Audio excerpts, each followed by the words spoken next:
Perfect. Okay, thank you, Brian. Hi, good morning, everyone. My name is Oliveira Silva. I am the assistant professor and small grains extension specialist here at OSU.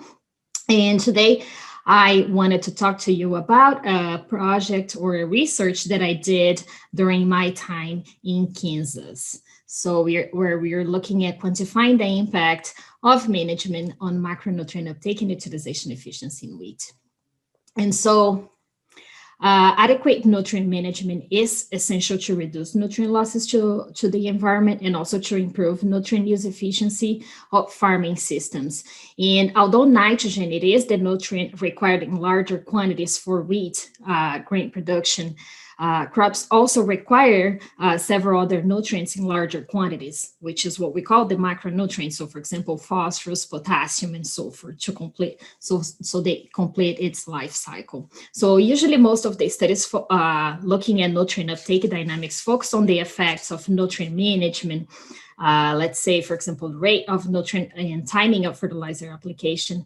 And so there is limited information available on the effects of agronomic management practices, for example, plant density, foliar fungicides, or the integration of those practices on nutrient uptake in modern wheat production systems. And there is also limited information on the changes in plant nutrient requirements due to changes in management and due to the differences in yield level. So for this reason, the research goal of this study was to evaluate the impact of management and also yield levels on the uptake of nitrogen, phosphorus, potassium, and sulfur within the scope of intensifying management to improve yields. And we did that by evaluating the trends in nutrient utilization efficiency and uptake requirements at different yield levels, and also looking at variation in nutrient uptake at different plant growth stages via dissecting nutrient concentration as a function of biomass.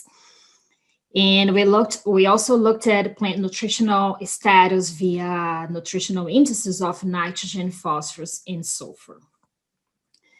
And so the experiment was conducted in Kansas. Let me just change this here. And in Bellevue in Manhattan, which is north central and a corner of that northeast corner here in Manhattan, in 2 years. So we had a total of 4 site years. So Bellevue was a conventional till, and Manhattan was a no-till system. And we had a total of 14 treatments, including 2 controls, 3 replications, and the variety we used in this study was Everest, which was released in 2009.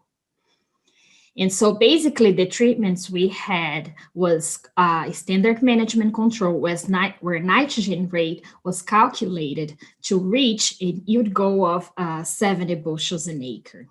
In the intensive management control, we had nitrogen rate was calculated to reach a yield goal of 120 bushels an acre.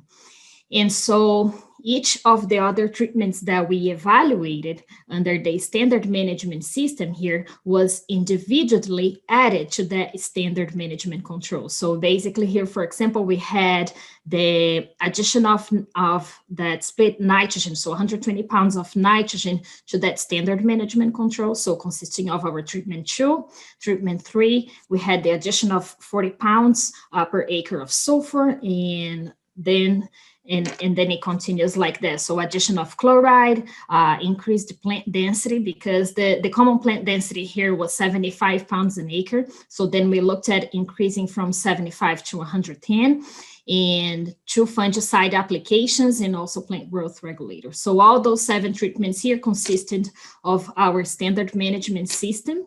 And our intensive management control here is also what we call our kitchen sink. So we included all those treatments here under that intensive management control. And then we were interested in looking at the removal of each individual treatment from the intensive management control. So then what would happen if we removed the split nitrogen, if we removed the sulfur only, if we removed the chloride, reduce that plant density, and remove the fungicide and remove the plant growth regulator from the intensive management control. So giving a total here of 14 treatments. And so when we look at across our data, here's just the data distribution for yield. So our statistics showed basically two populations for each year. So we have here 2016 and 2017, indicating that we could not combine our data across years, but we could combine the locations within a year. And that's what we did. And so the average yield here for 2016 was about 60 bushels an acre, and the average yield in 2017 was 83 bushels an acre. And so as we were interested in looking at what would happen with the nitrogen utilization efficiency and requirements at different yield levels, so we separated our data in a low and a high yield level. So anything that was at 52 or less bushels an acre was considered our low yield level, or anything that was at 86 or higher bushels per acre was our high yield level.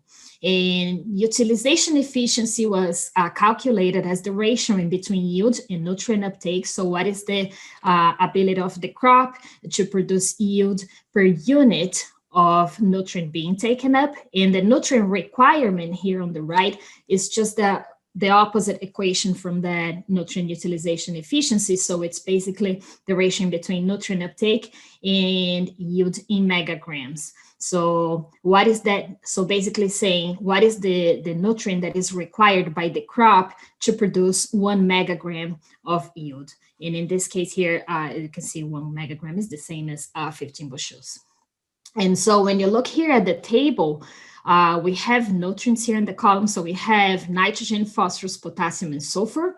And you can see here the uptake, utilization efficiency, and requirements for each yield level, okay? So starting with the nutrient uptake, you can clearly see here a significant increase in the nutrient uptake of all those nutrients from the low to the high yield level. So the asterisks here is meaning that it was significantly higher under the high yield level statistically. And when you look at the utilization efficiency of these nutrients, you can also see that plants were able to improve yield and able to use that nutrient efficiently. So you can see here that utilization efficiency was also higher for nitrogen and phosphorus from the low to the highest yield level. However, for potassium and sulfur, it was not different. And because plants were able to improve yield while efficiently using that nitrogen and phosphorus, they also required less because they were able to utilize whatever was available to them more efficient. Okay, and then the required for potassium and sulfur was also not significant from the low to the highest yield level. And so when we looked at all the treatments that we evaluated, fungicide was the main treatment affecting yield in our study. And so you can see here for each year, so 2016 and 17, and then here we have the treatments on the x-axis, so standard management plus the fungicide application, intensive management control, and the intensive management control minus that fungicide application. So here we have yield on the y-axis, and you can clearly see here that by applying fungicide to the standard management, we saw an increase in yield of about 90 bushels an acre. And when comparing here standard management from the intensive management, we saw an increase in yield of 15 bushels an acre. And by removing that fungicide from the intensive management, we saw a reduction in yield of 15 bushels an acre. So fungicide was the main treatment affecting yield in our study. And that was mainly in 2016. So 2017, we did not see any treatment effect, neither the fungicide nor any of the other treatments as well. But one thing here that we have to keep in mind that the variety that we used was Everest, and that variety is susceptible to stripe rust. And in 2016, we had a greater disease pressure, and that could be why we are seeing that significant fungicide impact here on yield, and not in 2017 where we had low to non-disease pressure. So results could be different if we were using a variety that was resistant to that disease.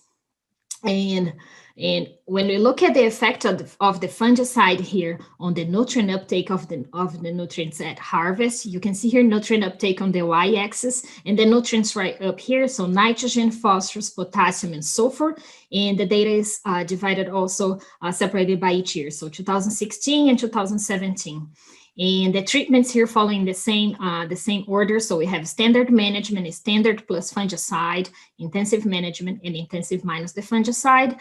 And so you can clearly see an increase in nitrogen uptake and actually in potassium uptake and sulfur uptake from standard to intensive management control. So we see here an increase in about 37% in nitrogen uptake. From the standard to intensive management control. And that is the same, it follows the same trend for all the nutrients here in 2017. So except for phosphorus. So we saw an increase in uptake from the standard to intensive management control for all nutrients, nitrogen, potassium, and sulfur, except for phosphorus. And when we remove that fungicide, you can see here, we also noticed a reduction in nutrient uptake by removing that fungicide from the intensive management control. So fungicide was very important to maintain that leaf health and maintain plants able to continue in uptaking nutrients during the season. And so as a summary, intensive management significantly increased the uptake of all nutrients as compared to standard management, except for phosphorus. And so when we look at the effect of that fungicide treatment on the nutrients uptake during the growing season, we can also see here a clearly difference in an effect of the fungicide during the growing season. So here we have the growth stages. So about first hollow stem here, starting here. So flag leaf, flowering, indicated also by the arrow, and soft dough in plant maturity, so harvest. And here we have nitrogen uptake, and the data is also divided here by each year. And you can see here how that intensive management helped plants to maintain that greater nutrient accumulation as compared to the standard management, which is indicated here by the bottom lines. And how the fungicide affected the nitrogen uptake since the flag leaf stage here in 2016. However, for phosphorus, we did not see any treatment effect on phosphorus uptake during the growing season for any of the years. And when we look at potassium, we also see a very similar results here for the uptake of potassium as we saw for nitrogen. And we see that fungicide treatment was more important on the uptake of, especially. Yeah. So where was I when it? Right around in this. So you're kind of probably halfway through this slide is my guess. So if you just, this one? You're right there. Yes, ma'am. If you just want to kind of reiterate that one and start back from there. Okay. Yeah. So sorry about that. Yeah. So we looked here at the timing of uptake of nutrients during the growing season, and we found that about 20% of all those nutrients were already being taken up at tillering, 50% at flag leaf, and about 70% at flowering. And so management affected the overall nutrient accumulation during the season, but it did not alter the relative dynamics, so the changing in timing of uptake at different growth stages. And so when we look at the treatment impacts on the nutrient dilution curve and the nutritional indices of the crop, so here basically what you're seeing is the nitrogen concentration in the vegetative components of wheat and the biomass here on the x-axis. So basically here the line's indicating what is the minimum amount of nitrogen that is needed for crops to maximize growth. So the reference line here is what we found in the literature, and that's what they consider the critical nitrogen that is needed for crops to maximize growth. And here is where our intensive management falls and our standard management falls right here in orange. And you can see that intensive management increased the minimum nitrogen for crops to maximize growth as compared to standard management. And when we calculated here our nutritional nitrogen nutritional index using that critical nitrogen concentration from the literature at antithesis and our shoot nitrogen concentration at antithesis, you can see here in the box plots figures that intensive management helped plants to maintain the nutritional status as compared to the standard management. So here we have intensive management and the standard management control and the standard management plus fungicide.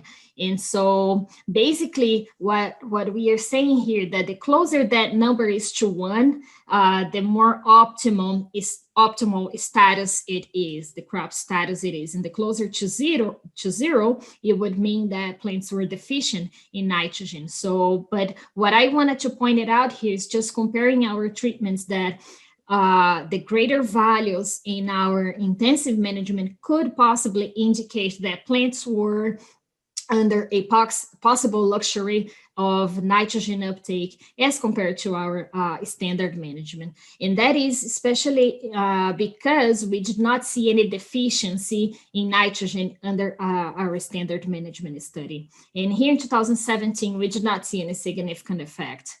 And so the critical, so again, just to summarize, the critical nutrient concentration, that is to say the minimum concentration to achieve maximum biomass, was greater for the intensive management as compared to the standard management.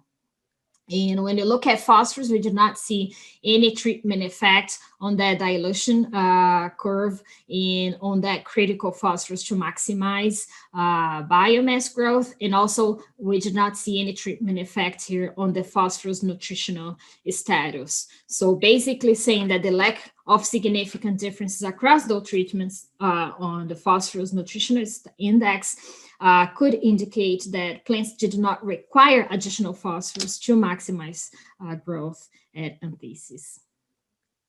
And so for sulfur here, we are seeing that intensive management were also greater than our standard management. And when you look at the nutritional status for sulfur also was significantly greater under intensive management as compared to the standard management. And so as a summary, the intensive management increased the nutritional status for nitrogen and sulfur at flowering relative to the standard management control, demonstrating that positive effect of the intensive management on maintaining adequate nitrogen and sulfur concentrations in the plant that is required for plants to maximize growth. And just to summarize here, take-home message, so our intensive management treatment increased yield and the uptake of nitrogen, potassium, and sulfur relative to the standard, except for phosphorus, that we did not see any effect. Fungicide was the main treatment affecting yield and nutrient uptake. So all nutrients were accumulated at similar proportion during the growing season, so 20% at tillering, 50% at flag leaf, and 70% at flowering. In this critical nutrient dilution curves confirmed the ability of the wheat to uptake more nitrogen and sulfur to maximize growth under intensive management. And so our findings here just demonstrated that crop intensification strategies may alter the total nutrient demand as related to yield levels, but it will not affect the timing and the rate of uptake during the growing season. And with that, I'll take any questions if we have time. We do have time. We have a couple minutes for any questions.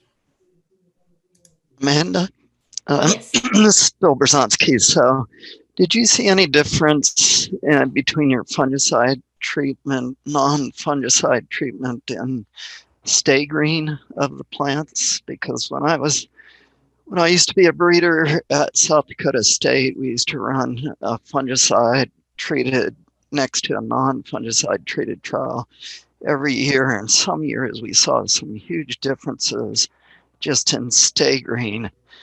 And I think that was bumping yields, sort of a hormonal effect of the fungicide. So yeah, so we didn't measure anything like green leaf area later in the season, but visually, yes. And I think that's why we are seeing this difference in uptake, Bill, because plants were able to the fungicide helped plants to keep greener and healthier until later in the growing season, and continuing uptake, continue doing photosynthesis during the grain field longer than if it did not receive fungicide. So I would definitely say that we had a positive stay green effect with the fungicide application here in this case. And also in this case where a variety was very susceptible and it lost a lot of green leaf area due to the disease. So I think also that could be a little different if this variety was resistant. yeah, and I mean, for us, it depended on the year. Not every year was the same effect, but sometimes I used to show the data to our pathologists, and he's like, your data must be wrong because you don't get this kind of bump in yield just by controlling, leaf rust or stripe rust or anything. So. Yeah. I think also there are some types of fungicide that it causes that too, right? That even though it's not controlling only disease, it's also helping somehow plants to the plant health, the leaf health. Yeah. Yep. Thank you. Thank you. Are there any other questions for Dr. Silva at this time?